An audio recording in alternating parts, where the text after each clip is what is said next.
Mr. Lee, thank you very much for this interview. It must have been quite an experience for you to create a documentary of this type by using the material that your reporter, I use that in quotation, sent you for 1 year from China. How was this experience? Thank you for having me. It was quite a remarkable experience in the sense that Sun Yi, the person who wrote the SOS note and who helped to film most of the part in China, had to do it secretly in China. Because if the authority find out what he was doing, he may be in great danger. So he had to film them and compress the footage, encrypt it, and then upload it for me to review. Then over Skype, we would go over the plans for the next days. Only once in a while, he would then send me the hard drive, which contains all the raw footage. But sometimes it took 1 month, 2 months. The longest one took 4 months to reach me in Canada, because we cannot risk sending the footage over a courier service. So we had to pass the drive to our contacts one after another until I have them. And I should mention, very interestingly, when I first got in touch with Sun Yi, it turned out he had seen my previous work. So he trusted me. He wanted to take this opportunity to tell his full story, but he was not a filmmaker, and he did not know how to use a camera to shoot video at all. So I had to develop a little online filmmaking course for him, and then we have to work mainly over Skype to pull this off. Even though this was a very dangerous situation, as I imagine, it must have been easy for him to trust you, because you are the creator of Human Harvest, which is another documentary about the same subject. Do you want to tell us some things about your experience by creating Human Harvest and making something like a sequel, the specific film? Yes. Absolutely. Human Harvest was a film 8 years in the making. It investigates the allegation that the Chinese regime had been harvesting organs from prisoners of conscience, mainly Falun Gong practitioners, Uyghurs, Tibetans, and house church members in the hundreds of thousands. So this is a serious crime, and we managed to find doctors who have done surgeries, who have removed organs from prisoners, patients who had been to China for transplants, and survivors of labor camps. It is in this process I came to know many brave Chinese men and women who risked their lives to stand up to the regime and uphold their own beliefs. So Sun Yi apparently had seen my previous work, and that's why he trusted me. Both films touched on the persecution against Falun Gong, which is an ancient spiritual group exercise in China. Unfortunately, it's been persecuted for about 20 years now, until this day. So my overall experience is, number one, I was completely amazed by the wonderful stories and how brave these people are. And number two, I was also shocked by how difficult it is to get the film made and distributed, because I had distributors telling me, things like, we like your work, but honestly, my paycheck came from China.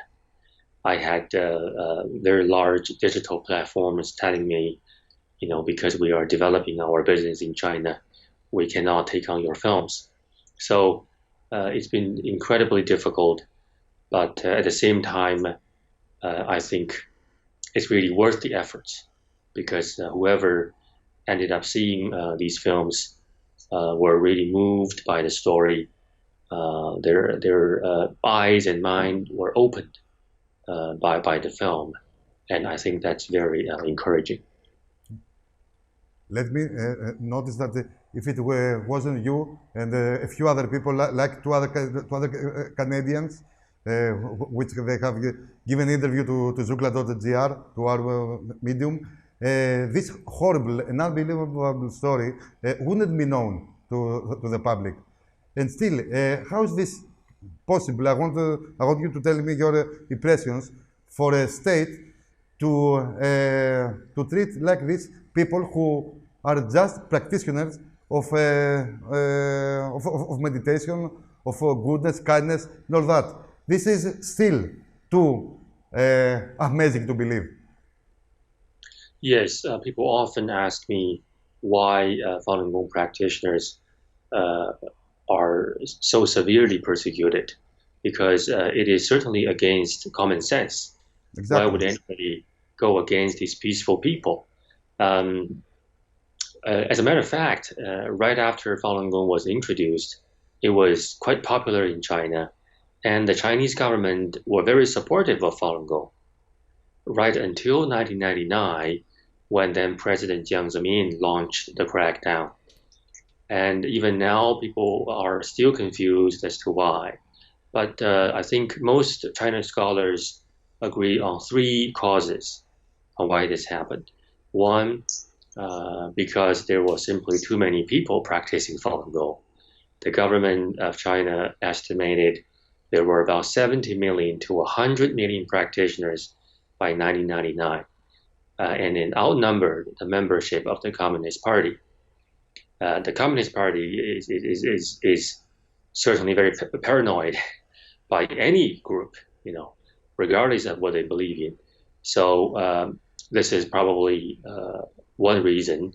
The second one was that the core of Falun Gong is the belief of truthfulness, compassion, and tolerance. But the essence of the Communist Party, the entire communist regime, functions on propaganda and violence. So if a large population actually believes in truth, insisting on telling people the truth, that's not something they like. And thirdly, which is also very important, the communist regime is an atheist regime.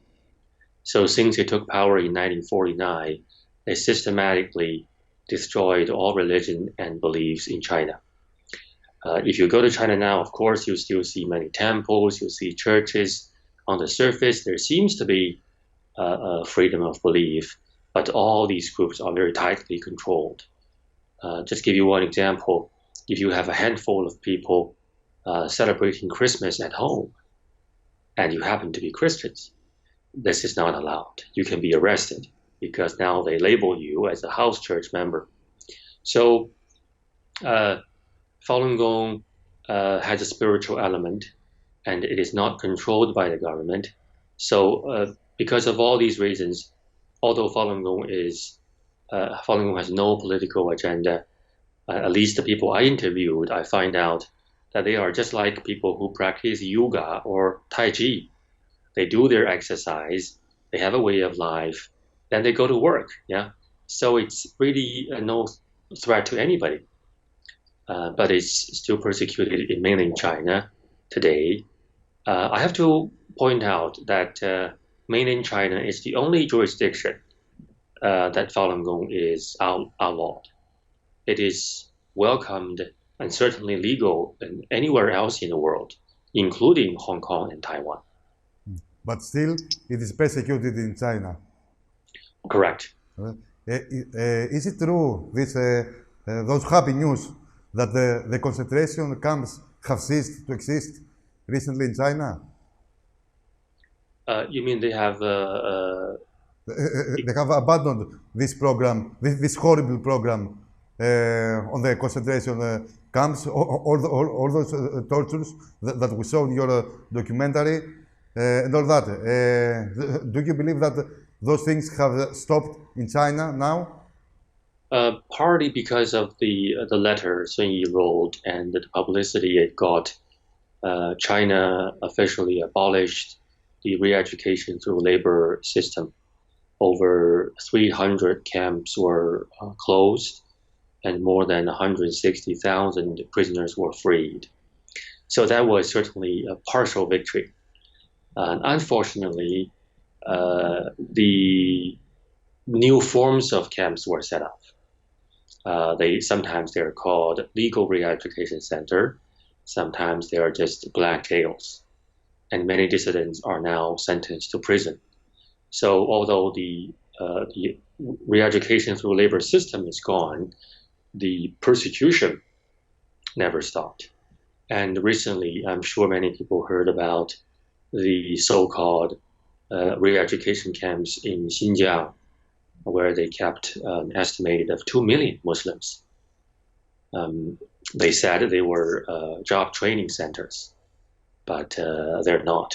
I think the film Letter from Xinjiang will give people an idea of what kind of things happen inside camps like that. So still, if you get caught practicing Falun Gong, you can end up in prison, right? Oh yes. Well, you can be kicked out of school, your workplace. You can certainly be arrested, sentenced to prison, or they can kidnap you and put you into a black jail. And sometimes if you don't have much connection, or if your family don't even know where you are, your organs can be harvested and sold to foreign patients or domestic patients. Yeah.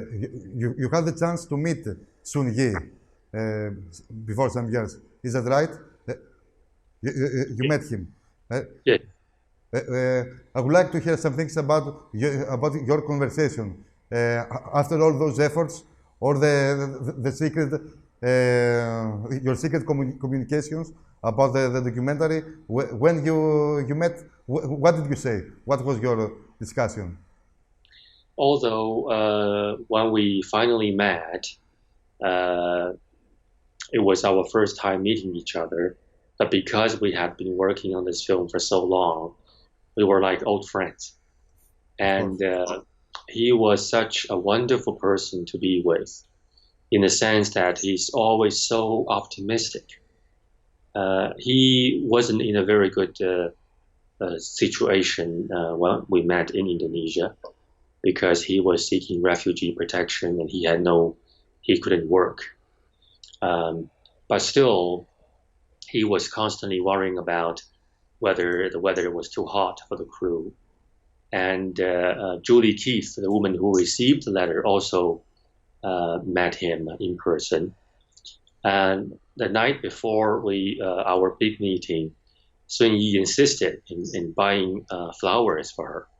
He said she traveled so far to meet him, and he carefully researched the meaning between each flowers. So he wanted to buy flowers to show his respect. I told him, you know what, I'm not allowed to pay you to be in my film because of the journalistic principles, but at least I can pay for the flower, because we film the flower becomes a prop. But he said, no. He insisted paying by himself. So all this, time, he was constantly thinking about others and constantly being so positive and optimistic about the future. So this is the thing that impacted me the most. He died 2 years ago in Indonesia. Do we know what happened? We don't know for sure, because after he passed away, we really wanted an autopsy to determine the cause of death.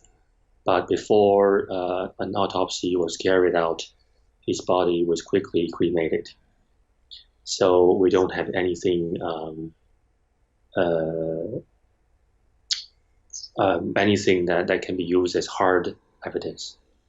But there were certainly speculations because his official cause of death was acute kidney failure, but he had no kidney problems whatsoever before. And the way he died, the circumstances was also very mysterious. So it is possible that he was poisoned. Are you a persona non grata in China?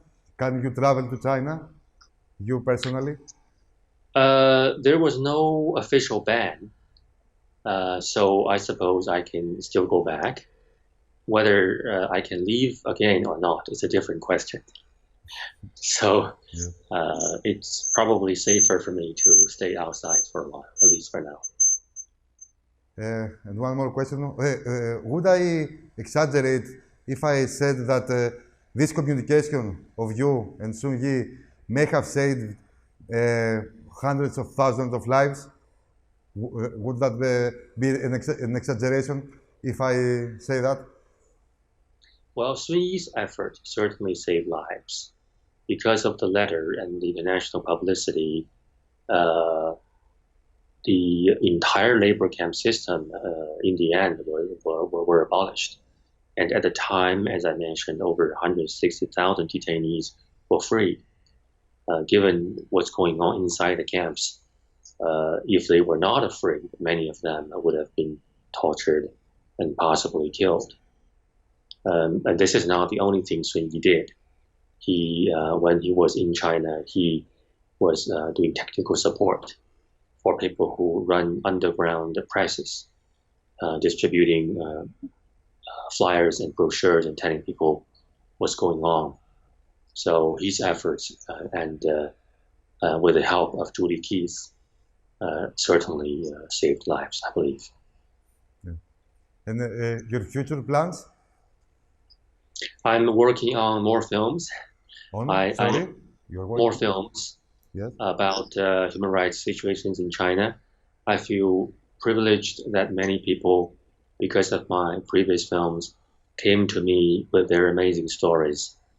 At the same time, I feel the responsibility to make sure that those stories are told. And that's why I'm continuing working on several other films. One is about orphans in China. The other is about how students from a Chinese elite university helped Western reporters to interview victims of the persecution. Yet another one was about a famous case where one sister has to rescue her sister out of a hospital when she was tortured and guarded by the police. So all amazing stories. I hope we can complete them soon, and I hope more people have an opportunity to know what's going on in China. I would like to tell you a big congratulations, because I know about all this horrible story about the Fάλουν Ντάφα practitioners. A lot of people have told me about the agony of all those people, and we can be optimists that after your two documentaries, the situation is getting, as you said, slightly better for millions of people whose aim is only kindness and all the other principles of Φάλουν Ντάφα, which can make our world a better place. Thank you so much. I mean, awareness is the key, and the film hopefully plays a part. And interviews like this, with your help, I think more people will have a chance to learn what's going on. And here's the thing, once people know what's going on, I think naturally they will take action.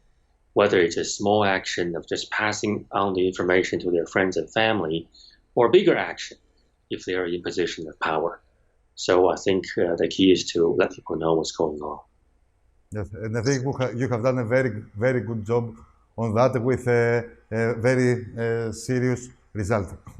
Thank you very much for our discussion, and I wish you all the best let's say that your film is published those days in the documentary festival in Thessaloniki. You're talking to us from Thessaloniki, and we hope to see you back to Greece sometime in the future.